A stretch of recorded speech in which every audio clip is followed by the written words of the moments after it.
and we lived right in Los Angeles, kind of down the street from the Brown Derby. I can remember my mother and I used to go walking, and we walked toward the Brown Derby one day, and there was he was a midget is what he was, and he had you probably don't remember him, but he sold Philip Morris cigarettes, and he was about this tall, and he had a little round hat on and a little red jacket with gold buttons, and he carried his cigarettes in front of the Brown Derby, and I saw him. I was probably about four then, and I started to run, crying, pointing and crying, "Look at the little man, look at the little man." And my grandmother picked me up and turned me around and had a very serious talk with me about making personal remarks about people. Neither one of the schools would allow any student to have a car. I mean, and you can't live off campus. You can't live off campus, you have to live on the campus. One boy in our school sneaked a car there. He was from someplace in Oklahoma, wouldn't you know? But he had sneaked a car in and was renting a private garage and kept it in, and somehow the school found out about it. They called him in to talk to the president of the college, and he said he hoped he had a nice trip home. Oh my. So he went home and packed his suitcase and got on the train and went home. No, got in his car, I suppose, and drove home. Oh my goodness. But I mean, that made a big impression on all of us. Rules were rules, and you know that was very freeing to know. It was almost like being at home. You had house rules, and very few people broke the rules. Very few. My next door neighbor was a physician, and like I said, I wanted to study medicine, and I had never got over it. It was too late for me to start going to medical school. I had 4 children then, and there was no way.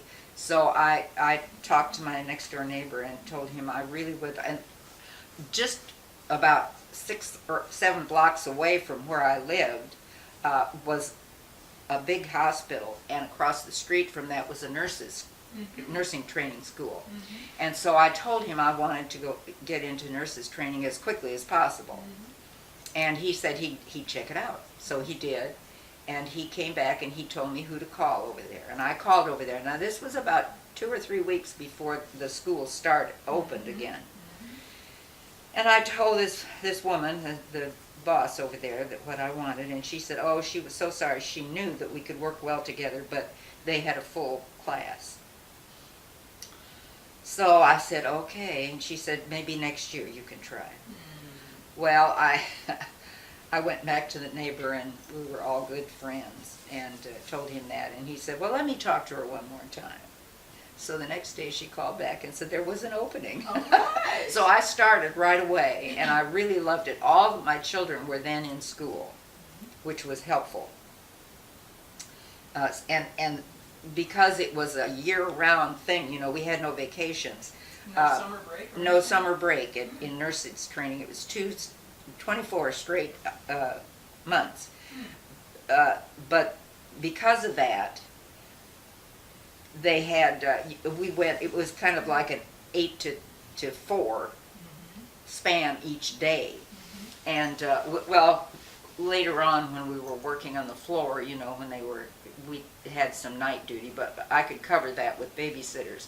But I liked leaving after the children were off to school and be home when they got home. And that worked out well. It worked out well for the children, too, because when Mother came home after dinner, Mother studied.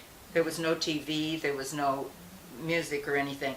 Mother studied, and so the kids were kind of interested in that. And so they came, and our living room was just books and people sitting all around studying, and we would help one another.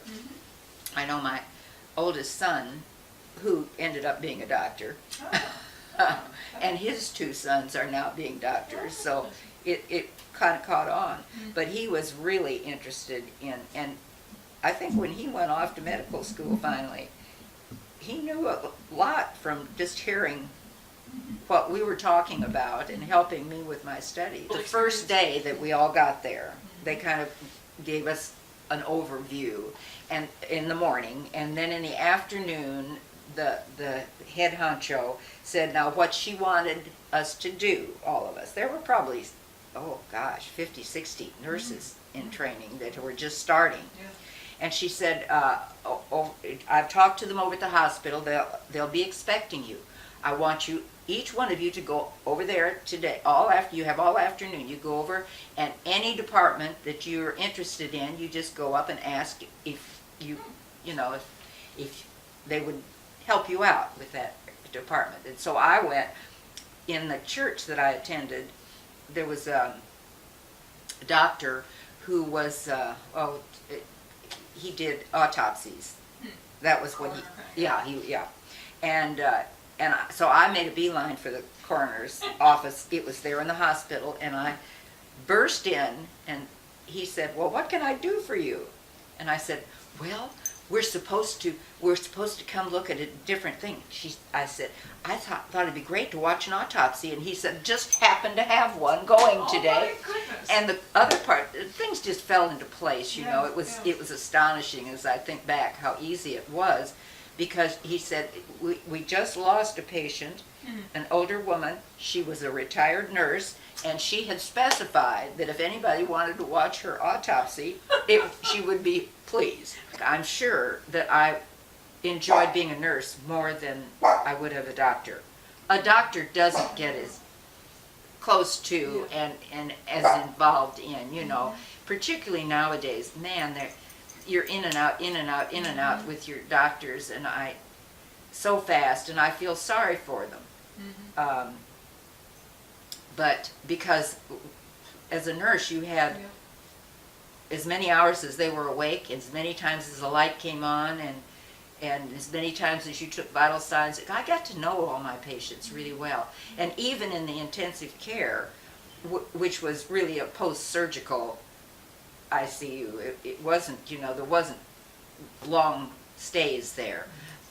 I would get to know maybe not the patient as well, but the family needed a lot of reassurance. So there was so much to do. It was really interesting. I loved it.